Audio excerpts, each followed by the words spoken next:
اور وہ خانہ کعبہ میں رہ کر بھی عبادت کرے، ریاضت کرے، روزے پہ روزے رکھے، زکوٰۃ پر زکوٰۃ دے، حج پر حج کرے، اگر وہ مولا علی مشکل کشا اور امام حسین امام حسن کا اگر گستاخ ہے، نہ اس کی کوئی عبادت قبول ہے، نہ اس کا روزہ قبول ہے، نہ اس کا حج قبول ہے، نہ اس کی نماز قبول ہے، اس کی کوئی بھی عبادت قبول نہیں ہے۔ بشر جہاں میں نبی بھی بنا، خدا بھی بنا، حسین بن کے کوئی دکھائے تو ہم جانے۔ بشر جہاں میں نبی بھی بنا، خدا بھی بنا، حسین بن کے کوئی دکھائے تو ہم جانے۔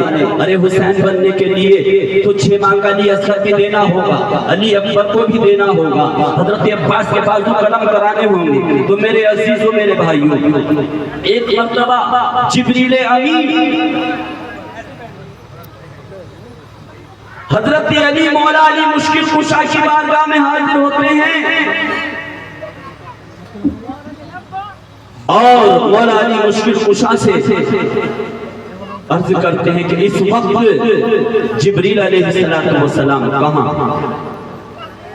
تو میرے عزیزوں، مولا علی مشکل کشا نے آسمان کی طرف نظر کی تو حضرت جبریل علیہ السلام آسمانوں میں بھی نہیں ہیں۔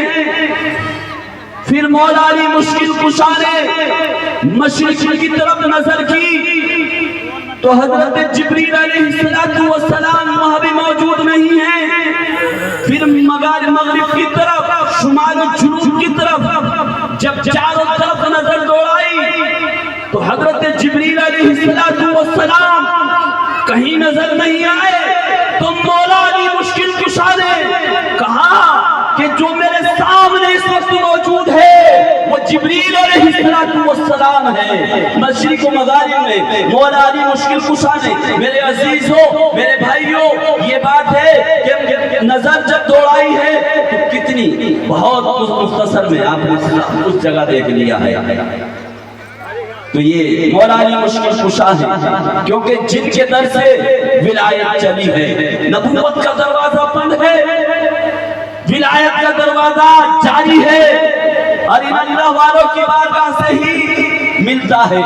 میرے بھائیوں، میرے عزیزوں، مولا علی مشکل کشا حیدر کرار نے عالم فانن میں یعنی کہ سب کچھ دیکھ لیا ہے کہ جبریل علیہ السلام آسمانوں میں بھی نہیں ہے، جبریل علیہ السلام مشرق و مغرب میں بھی نہیں ہے، اور جو میرے سامنے اس وقت موجود ہے وہی جبریل علیہ السلام ہے۔ تو میرے عزیزوں، میرے بھائیوں، جب مولا علی مشکل کشا کی نظر کا یہ عالم ہے تو جو دونوں عالم کے مالک و مختار ہیں، بے قصر کے قص ہیں، بے سہاروں کے سہارے ہیں، تو ان کی نظر کا عالم کیا ہوگا؟ اللہ اکبر کبیرہ۔ عزیزان ملت اسلامیہ، میرے آقا سرکار مدینہ صلی اللہ تعالیٰ علیہ وسلم کی نگاہ نبوت کا یہ عالم ہے۔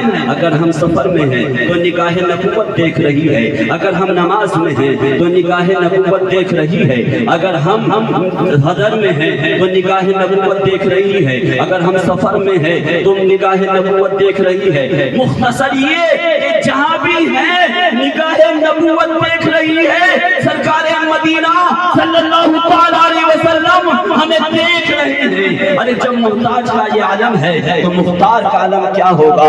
عزیزان ملت اسلامیہ، ایک مختصر اور کر کے میں اپنی بات کو ختم کر رہا ہوں۔ عزیزان ملت اسلامیہ، آج ہماری یہ قوم بہت غفلت میں ہے۔ شہنشاہ فتح کی رضا جوئی، یعنی ہمیں طریقہ مصطفیٰ کو چھوڑنا ہے، وجہ بربادی، اسی سے قوم ہوئی ہے بے اقتدار اپنی۔ شہنشاہ فتح کی رضا جوئی ہمیں کرنی ہے، شہنشاہ فتح کی رضا جوئی۔ ارے وہ اپنے ہو گئے تو رحمت پروردگار اپنی، یعنی کہ تنگ دستی کا عالم ہے۔ ایک شخص ہے یعنی بڑا پریشان ہے، بڑا کوئی کاروبار نہیں ہے، اس کے بچے بھوک اور پیاس کی وجہ سے تڑپ رہے ہیں تو غوث اعظم کی بارگاہ میں حاضر ہوتا ہے اور عرض کرتا ہے کہ حضور کوئی تعویذ دے دیجئے یا کوئی وظیفہ بتا دیجئے، بڑا تندرست ہوں، یعنی کہ بہت پریشان حال ہوں، کوئی کاروبار بھی نہیں ہے۔ اللہ اکبر، عزیزان ملت اسلامیہ، میرے بچے بھی بھوکے سے بھوکے ہیں۔ تو غوث اعظم نے اس سے دریافت فرمایا کہ یہ بتا کہ تیرا مکان کدھر ہے؟ کہا حضور میرا مکان ایک یعنی روڈ کے کنارے پر ہے۔ اللہ اکبر اللہ اکبر، یہ کون ہے؟ یہ پیران پیر دستگیر محبوب سبحانی ہے۔ اللہ اکبر اللہ اکبر۔ اس تندرست نے جب ان سے سوال یعنی ان کی بارگاہ میں عرض کی تو غوث اعظم نے کوئی تعویذ نہیں دیا ہے، کوئی وظیفہ نہیں بتایا ہے، اور کہا کہ جا جب تیرا راز یعنی جو گیٹ ہے جو سڑک کی طرف ہے، راستے کی طرف ہے، جو مین گیٹ ہے تیری چوکٹ کا، اس پر پردہ ڈال دے جا کر کے پردہ۔ میرے عزیزوں میرے بھائیوں، غوث اعظم نے نہ کوئی وظیفہ بتایا، نہ کوئی عمل بتایا، نہ کوئی تعویذ دیا۔ اب وہ حیرت پریشان میں اللہ اکبر۔ مختصر یہ کہ وہ اپنے گھر پر آتا ہے، گھر پر آنے کے بعد یعنی اپنی جو مین چوکٹ تھی اس پر دروازے پر یعنی پردہ ڈال دیتا ہے۔ کچھ دنوں کے بعد اس کا کام شروع ہو جاتا ہے، اس کا کاروبار شروع ہو جاتا ہے۔ اللہ اکبر۔ مختصر یہ کہ جب اس کا خوب کام چلا تو آپ کی ہماری بھی یہی اور آپ بھی جب کوئی کام ہو جاتا ہے بزرگوں کی بارگاہ میں آتے ہیں اور ان سے کہہ کر کے چاچا اگر یہ کام ہو گیا تو ہم آپ کی بارگاہ میں یہ تحفہ پیش کر دیں گے۔ اب وہ جو تندرست تھا، پریشان حال تھا، اب وہ نظر و نیاز یعنی کہ تحفہ لے کر کے غوث اعظم کی بارگاہ میں حاضر ہوتا ہے اور عرض کرتا ہے کہ حضور یہ آپ کا تحفہ ہے، مگر مجھے ایک راز بتا دیجئے۔ نہ جب میں آپ کے پاس آیا تھا بڑا پریشان حال تھا، بڑا تندرست تھا، یعنی گھر میں پھاکے سے پھاکے گزر رہے تھے، مگر جس دن سے میں نے اپنی گھر کی چوکٹ پر پردہ ڈالا ہے اس دن سے میرے کاروبار میں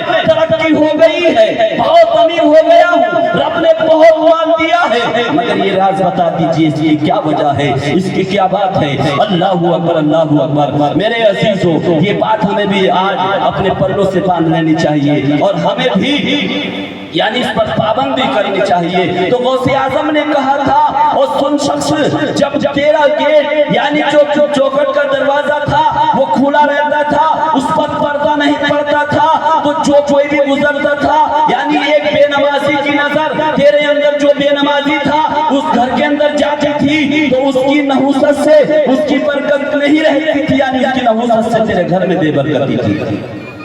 تو میرے بھائیوں میرے عزیزوں، آج ہمیں بھی چاہیے کہ اپنے گھروں کی چوکٹ پر جو مین دروازہ ہو اس پر پردہ ڈالے۔ کہ ایک بات بتاؤ کہ جب ہم نماز نہیں پڑھتے ایک بے نمازی کی نحوست کا یہ عالم ہے، اور جو نماز ہی نہیں پڑھتا، تو میرے بھائیوں ہمیں چاہیے کہ اپنی بات کو میں یہیں ختم کر رہا ہوں کیونکہ ابھی حضرت کا خطاب سننا آیا ہے، مین چیز حضرت کی، تو ہمیں کرنی ہے شہنشاہی فتح کی رضا جوئی۔ ارے وہ اپنے ہو گئے تو رحمت پروردگار اپنی۔ جو کچھ میں نے کہا سنا، رب کی بارگاہ میں دعا ہے کہ رب تبارک و تعالیٰ اپنے رحم و کرم سے ہمیں معاف فرمائے، اور آپ ایک مرتبہ پڑھنے لا الہ الا اللہ محمد رسول اللہ استغفر اللہ ربی من کل ذنب واتوب الیہ۔ اب آپ حضرات کے سامنے حضرت علامہ مولانا محمد نور حسنین تشریف لا رہے ہیں، ان کے آنے پر ان کا ویلکم